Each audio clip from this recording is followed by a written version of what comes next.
From the Aishin Broadcast Studio, it's the Executive Spotlight.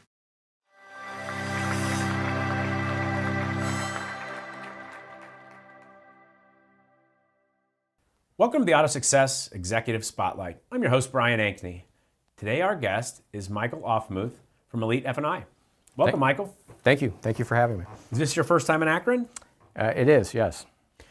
Well, I'd like to talk to you about reinsurance. I mean, it's something that you hear people, everybody talks about it, but is it for everybody? You know, that's a great question. No, reinsurance is not for everybody, and we typically have a couple benchmarks or metrics that we follow. So when it gets into a profit sharing program, you know, depending on the size of the dealership, is probably one of the first things that we look at.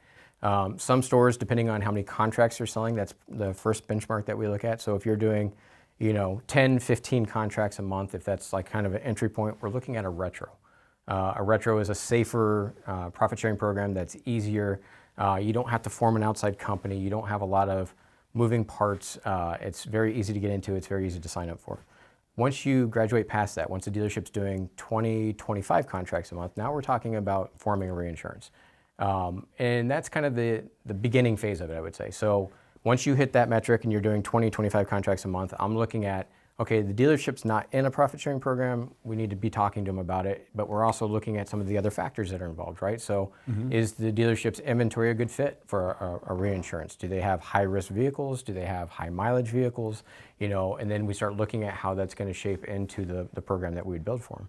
Now, our goal as an agency is to always try to aim to put them in some type of profit sharing program. That, like, we talk about this in our weekly meeting, like with our team. That is that we want you to be in a profit sharing program, because selling the F&I product in a direct contract where you're only profiting as a dealership from the relationship of what it cost to what you sell to the customer for is only really half the equation. If I have a dealership that's in a reinsurance or a profit sharing program, now they're setting up another mechanism that's going to ultimately help fuel their dealership. It could be filling inventory, you know, and actually helping them come up with cash flow for, you know, vehicles and adding additional locations and different things that they may want to do or, you know, get into as the dealership starts to develop. But 20, 25 cars, circling back, is a good entry point where we start to really have that conversation. And then we again look at some of the other metrics, again being the vehicles and the type of stuff that they're selling. Now, dealerships that are selling in excess of that, the conversation changes a little bit. It's what type of profit sharing program. Because you have a reinsurance, right? A traditional CFC, an NCFC, a DOWC, now we have a super CFC, right? There's all these different formations that we can look at. And again, as you get into, like, you know, dealerships a little bit larger in size, they're doing more volume, it gets exciting, right? Because now you have a lot of different options, and some of this is new. Some of these things are just coming to market, and it really adds some additional layers where dealerships can borrow capital on unearned premium and different things that didn't used to be a possibility. So. You know, that is a very important part of the business, and having access to the capital is, I mean, if you want to grow, that's an easier way to do it. Oh, without a doubt. And a lot of times we have a lot of dealerships that are asking those questions up front. The exciting thing about a reinsurance is that it gives you again, another business or mechanism, right, that you can obviously take money out of, but we always recommend dealerships leave it in because you can borrow against it. So if a dealer is looking to hypothetically buy a second location, they can borrow the money from their own reinsurance company, pay it back with interest to their own reinsurance company. So in essence, the balloon continues to grow, right? You're putting more premium in there, and then that money is invested, right? And you have a money manager that's typically watching that and giving you advice on how you can have that money out there in the market. And it's really exciting because, again, now that's working in the background while the dealership's doing what it's doing. And for dealers that are not utilizing that type of, you know, profit sharing or reinsurance right now, it's a fun conversation for me because I go in there and I light up and I'm like, I'm about to blow your mind, right? This is exciting stuff that, you know, will help you exponentially grow your business. Well, I'd like to shift gears and talk about trainings. I know that you do a lot of training. Yep. What is Adaptive F&I Training? So we branded Adaptive F&I Training about 1.5 years ago. Our agency, as we've grown, so in the last 13 years that I've been an agent, I've gone through a lot of different traditional methods of training. You have administrators that offer their own training program. And they'll do a course, right? So they'll bring a lot of people in, and for a day or two, they'll have like a classroom type of setting where they go through, and it might be product knowledge, it might be a menu presentation, and they teach you their process. And then what happens is the people go back to the dealership, and you see some better results, right? But what happens as time goes on, it starts to taper off. right? And so you see where guys start getting back in the habit of doing the wrong thing, or it kind of falls apart. Like the things that they had learned and got really excited about, they start skipping steps because they get in a hurry or whatever the case may be, and it's no longer the same process for them. So when we started seeing that, it's not that I think that having a classroom style setting is a bad idea. I think it's, the idea is that it needs to be continuous. And so what we were always looking at is that we have guys that are in the store training on a pretty consistent basis. We have guys that do online training because we've developed tools into our website where they can do Zoom calls and different type of meetings where it could be role playing, and I always give an example where, if somebody's struggling and they have 2 or 3 bad deliveries and they start getting in their own head, right? And they start thinking about it too much and they're like psyching themselves out before the next customer comes in. We turn it into, let us be your customer, right? And then I start becoming that customer that's kind of aggressive and, not so friendly, but I want to trip them up because then we can talk about it and like they start actually getting a little bit more relaxed, and then the next thing you know, they get right back in pattern. But that's one of the tools that we offer in our adaptive training. And so as we started incorporating some of these technologies, we had our modules that we built, and it's a collection of like content, whether it be product knowledge, process, menu presentation, compliance. All of these things go into our library, is the best way to explain it, of adaptive training. And then we reference those things when we're in the store. So if I'm working with a finance manager, he might be a brand new finance manager. He might have just started. And he has not a whole lot of skill set there in the finance office versus a guy that's 10 years, he's a veteran, he knows exactly what he's doing, but maybe I need to work with him on a new product, right? So I'm gonna have different like content that I'm gonna be able to develop. So through adaptive training, I'm gonna put different modules in his timeline, whereas with the new guy, we're gonna start from the beginning, right? And we're gonna go through product knowledge, then we're gonna go through process, then we're gonna go through a menu presentation, and all of these things then get incorporated into our dealer timeline. And so dealer timeline is where we add accountability and we add a lot of people into the conversation. So as one of my team members is in a store working with somebody, he then goes through, does some training, gives them in essence homework, right, through a module and tells them, I want to see you working on this. All of that goes into this timeline on our website that ultimately is like a social media feed for that dealer. And so what we're doing now is sharing that with not just that finance manager, but the general manager, the dealer principal, and all the people inside the dealership. So I may not see them on my visit, and if I'm in the store working with a finance manager, but then they will get an alert the moment that I leave because I'll have notes, hey, I visited with John today in the finance office, this is what we worked on. And as a matter of fact, here's the video of his presentation today.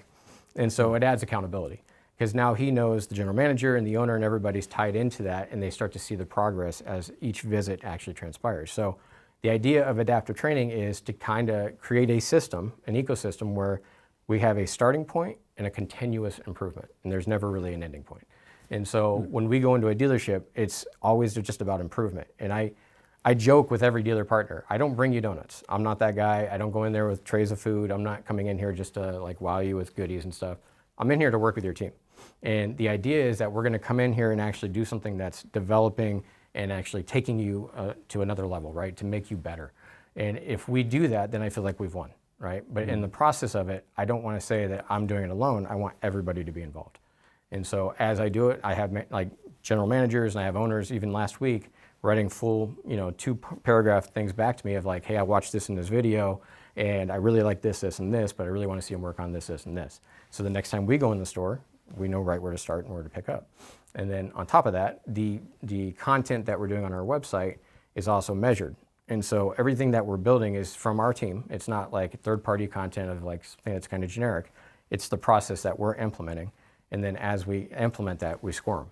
And so if I ask a finance manager 10 questions based on the content that he just went through, and he got 4 of those questions wrong, again, on our next visit, we're focusing on what he didn't understand. And so the idea is that, again, we're just constantly looking at ways to improve in the dealership. Well, I really love the accountability aspect of that too. The fact that, I imagine that there's dealers and general managers that don't read every single thing and watch every single video, but the fact that they might, definitely is in the head of the F&I manager, especially when you give him homework. You give him homework, and he's like, boy, I better make sure I watch that video and take that test because my boss is going to know if I didn't. Well, and it's funny because like everybody kind of gets nervous the first time I walk in a store because I'm always like, I'm recording, right? Like I'm going to put a camera up, we're going to record your presentation. We call it our baseline, the very first one they do. And it's awful. Like almost every time the finance manager is nervous because there's a camera on him. It's pressure, he's got a trainer in front of him. And it's like the ideal the hardest situation he's going to face, right? Like, because he's got all these different people peering in and he knows that the owners are going to look at it. But if I can shape that and make that finance manager better in that scenario, when he's sitting across from a customer, he's excellent, right? It's much easier if he gets a little bit off the process as far as like what he's supposed to be doing, because we focus on dynamics of like when he's doing something and how he does it. He knows he can circle back. It's not the end of the world. He's not getting graded on it. But he's now starting to follow that process and get very comfortable with it and anticipate what's going to happen next. All right, well, now I want to put you on the spot a little bit. Okay. Because you work with all these finance managers and lots of different dealerships. And one of the things that makes AutoSuccess such a great publication with all of our content is we ask guys like you that have that unique perspective that are seeing 50, 500, 5,000 different ways of doing the same thing. You see ways of doing it that you're like, wow, that's spectacular. So that's what I'm asking. What is a F&I technique you've seen that is just like, wow, it's working great, and it might be something that my audience doesn't know about? Sure. We incorporate a lot of different steps in our process, right? And one of the things we always do is we focus on dynamics. I mentioned that a second ago. The idea of dynamics versus word tracks is like one of the biggest things that I really try to hone in on when I'm sitting across from somebody. When I first got into training, again, dating myself 12 years ago, I became one of 3 trainers in the agency I initially started working for. And it was a lot of memorization. And so we'd bring people into a classroom setting, and again, 2.5 days of recording, memorize. And then they go back to the dealership and they would forget. So we, in essence, don't want them to sound like a robot, right? We want them to come off as a very genuine conversation. So the idea behind it was dynamics is we have a process we want you to follow, but inside of that process, you're having a real conversation, right? So you're going to do step 1, step 2, step 3, but inside of that, it's not you memorizing exactly saying this or exactly saying this or exactly saying that, and that is a huge advantage when it comes to training, because people don't feel as intimidating like, oh, I don't have to memorize this, this transition or this, that, or the other. It turns into more of a natural conversation. And then as we're going through it, we'll be like, okay, there's like 5 key areas that we want you to focus on with a product. Touch on those 5 key areas, but make it conversational, right? That doesn't mean you have to memorize, say this, in this exact order. It means make sure you bring up these things because they're very relevant, very important, but make sure it's natural. Make sure it flows and it's not, you want it to be conversational. Biggest thing that we really hone in on is trust, right? We want it to be a genuine connection between the customer. And I know a lot of guys out there maybe have different processes, and I've seen some of the stuff that like some people do, and it's kind of hard-hitting and it's overwhelming is probably the right way to say it. And they're just trying to get to a result, which I don't have anything against people that are trying to hit a number, right? We're all trying to chase profit, which is not a bad word. In our industry, I don't feel like profit is a bad word. It's a byproduct though. And so my opinion is if you're doing all the right things and you're treating your customer right, you're educating your customer, they're going to make a decision that makes sense. And the byproduct of that decision is going to be profit, right? So I always get excited because if we focus on dynamics and we make sure that the finance team understands, okay, these are the steps I need to follow. When Mike and his team come in here, I need to make sure I'm hitting on all these steps and I'm following this process. The conversation may be different every time, but that's okay with me. I want it to be natural. I want it to flow a little differently. I just want you to make sure you're following those steps. And then again, if you're doing it, and if I'm that customer sitting across from you, which I am all week, every week, right? I'm going to hit you with objections. I'm going to hit you with certain things, but then that falls back into product knowledge and make sure you understand your product, and all that stuff ties together very well. But the secret sauce, and if you were to give it a title, is dynamics. Like make sure you're, not being a robot. Make sure you're not being scripted, and make sure it flows very well with your customer. So if I understand it right, it's almost like a checklist of topics or points that need to be made. So like we want to make sure we talk about A, B, C, and D when we're talking about this topic, but you can talk about A, B, C, and D in your own words and how you're comfortable delivering that message. Absolutely, yeah. And so with me, when I talk about dynamics in our training, like I have a module that specifically talks like A, B, C, and D might be measured, right? So A service contract, for example, might have more time than B, a gap contract. Right? B, a gap contract might have an engagement point where I'm asking questions to the customer to make sure they're paying attention, right? So like there's certain things I'm doing, but again, the question might be different every time. It might be something else, but I always look at it and I tell everybody that's sitting across from me, there's a lot of people out there that have a lot of things going on their plate. They're thinking about getting their kids to a soccer game. They're thinking about getting back to work. They're in a hurry 9 out of 10 times.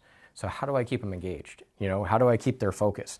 And so these are the things that we're paying attention to, right? And then when I start to see it fading out, okay, in my process, what are we doing, right? How do we get them back in the conversation to make sure they're paying attention? So that's all key. Let's talk about AI. No conversation, in 2025 can be complete without talking about AI. Right. So how do you see AI changing, the F&I process in dealerships? I think it's going to be an evolution that continues to change. I love AI and a lot of the AI tools out there. I think of them as a tool and a complement to my team or my finance managers. I don't see it as something that's going to replace them, at least not in its current state, and I hope it never does get to that point. Now, AI is at some point going to evolve into AGI, and if you've seen any of the stuff that's out there in the marketplace from OpenAI and some of these companies and how they're chasing this benchmark of AGI, but it's artificial general intelligence. At which point in time, they're stating that it'll have a lot more functionality. But the thing that I think it'll always lack is empathy and a genuine connection. And so there's been a lot of conversation, of people in the finance office or people inside the dealership worrying about an AI taking their role, right? And I think that's true with a lot of industry out there right now, that a lot of people are kind of worried about where is AI going to go and what's it going to do and what jobs is it going to replace. In our space, I think where it's great and I think it can be awesome and ultimately get better as the technology improves is monitoring, right, and assisting and training. If AI, because there's already tools out there right now that will ultimately help us as far as compliance, as they're monitoring a deal and a delivery. They'll tell us, you didn't say this, or you missed this step. And that's really kind of neat because we can go through and reference it and it'll summarize events that are happening inside the finance office. I love that. I don't ever think it's something I want to see where it replaces a finance manager. I don't think that's something I'm really interested in ever. Because again, I put myself in the shoes of a consumer every time, right? That's not genuine. That's just robotic and, again, following a computer prompt, in my opinion. I hate saying it, but if I call a business and it's an AI, I'm 9 out of 10 times I'm annoyed by it. Operator. I'm trying to get around it. I'm trying to get to a live person because it's not ever going to really be that capable of doing everything I want it to do. Well, an AI can't share a personal story about when they had an experience with a vehicle that they owned. Right. And that's. And they can't talk about a customer they were able to help or a customer. The crazy thing is it might, right? They might be able to reference a story or something like that, but then it's not genuine, right? It's not. It loses that authentic feeling, and that's the thing I'm really afraid of with AI. That it's great. I think the technology is really amazing in some of the things that it's capable of doing.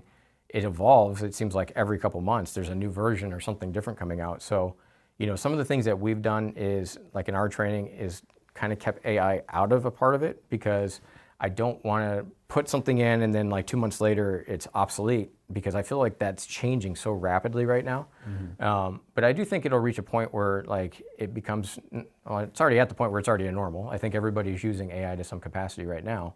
But I think it'll reach a point where it reaches benchmarks in dealership where it's more of a normal process that it's going to be following. So. I want to ask you about a success story, and it's up to you. You can share a name, but you don't have to share a name. Tell me about a dealership that was doing or was having a lot of trouble with their F&I process and what they were able to achieve. Okay. I'll share a couple stories if that's okay. So first would be a dealership here recently that we just signed up. We have a brand new finance manager coming on. He came from the sales floor. And so we see it a lot of times where somebody gets promoted from inside a dealership. And I love that because that's somebody that already understands the culture of a dealership, understands the people in the dealership. And so when they come in, it's a blank slate for us to start working with them and training them. And within a week's time frame, he'd already done 4 days of training with one of my guys. And his evolution of where he started, because at day one, you've never done it before, I don't expect a whole lot, right? And it wasn't great. But to where he was at the end of that week was amazing, right? And watching his progression, so he's sitting with one of my guys and we're helping him on the backside just on how to communicate with a lender and how to submit deals to lenders and just fundamental stuff that you're doing inside the finance office. And then we get into the fun stuff of product knowledge and process and doing a menu presentation. But watching that all come together, that to me is a success story every time because I love watching somebody light up, you know what I mean? As they start to not be intimidated by the job, but be excited by the job, which is kind of the same thing that happens when we go in and do training. Because when I first start with somebody, they're like, oh God, role playing, oh God, video.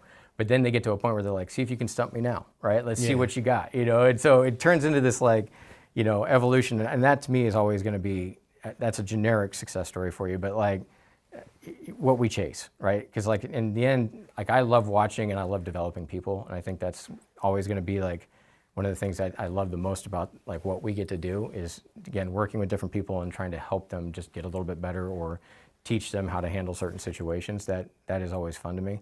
One of the other things, a second story I would share with you is that we started recently a second company, which is virtual finance. And so we have dealership relationships where they struggle to hold a finance manager for one reason or another, and the results get kind of variable where it might be great one month and bad the next month, and it's up and down. And so we started bringing on the idea of doing a virtual team with having our own guys going through our process that, whether it be us training in the store or on the virtual team, it's the exact same process. So they're doing the exact same thing. And now what we do is we can say, hey, if you don't want to fill that chair, if there's an empty spot or whatever, we can come in and be a virtual finance manager for you. And it'll go through the exact same process that we're training anybody inside the store to do. And so a success story, when we first started this, which was at the beginning of this year, our first dealership was kind of like our beta, right? So a little bit of learning along the way of doing it remotely and doing menu presentations with the video feed coming through and everything. And we learned a lot in the first couple months, but we took a dealership that was underperforming, one of our reinsurance clients, and he was doing approximately $300 to $500 a copy a month, which was terrible. His numbers just never seemed to get above that. And in his store, he was doing the one person through and through. So the sales guy was the same guy that did the finance presentation and everything. So what we did is we broke off and created the finance department with our virtual team. And we took his numbers to about 2,100 a copy with about 2.3 products per. Wow. So, success story that I'm proud of, that we created this virtual team. I'm incredibly excited to see where that goes. Again, we're only about 10 months into it. We have, I think, our 10th client that just signed up on it. And it's fun. It's a lot of fun watching how we can do something remotely. Somebody can be sitting in a coat and shorts at home and still doing a menu presentation, in front of a customer and doing a very professional, compliant job and building trust remotely. And that's a lot of fun, and we have a lot of conversations about process and how we're fine-tuning that, but it's something I'm really excited about. Well, that is cool. I mean, I imagine that it probably gives you even a greater perspective into how it's going because, as opposed to going in and training and then looking at the results, now you're still getting that perspective, but you also have boots on the ground. I mean, not on the ground through the video, right? But I mean, now you're actually doing the deals, exactly, and it probably really helps you to even refine that process more. It does, and the thing about it is we always hone in on training, but even that team has to train, right? So everybody goes through the same process, and it's fun for me because we refine our menu presentation module every year. I go into stores and I always tell people I'll be the sponge, because I'll be the first to tell you I don't know everything. And I feel there's a lot of processes that are out there in the finance office that follow a certain set of rules when it goes through a menu presentation. If I can learn something, I want to make sure that we evolve. And so every year we try to redo our menu presentation and see, is there something we can add to it? Is there something we can do to make it better? Is there something that makes this a little bit stronger for all of our dealership partners? So we try to have an updated version on a yearly basis. And then again, everybody on my team has to do a presentation to the entire team of agents. So we have a weekly meeting, and then they'll get one by one picked out, and then I make them present their products and do a menu to all of us, which is hard. Doing it amongst your peers is very hard because just like when you're doing it with a finance manager, I like to put them on the spot too, because again, I think it's a great way to retain and make sure that you're all following the same steps.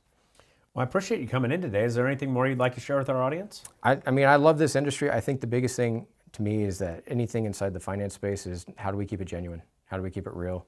How do we educate our customers? Because in doing that, and when we take care of customers, we're not selling, right? We're not really focused on, pushing hard numbers or telling somebody they have to hit something. If we just do the right things, all the numbers fall into place. Thank you for coming in today. Thank you. And thank you for taking the time to join us for this AutoSuccess Executive Spotlight. I'm your host, Brian Ankney. Today our guest has been Michael Aufmuth from Elite F&I. We hope to see you again on a future episode. This one's Over the Curb and Burning Gas.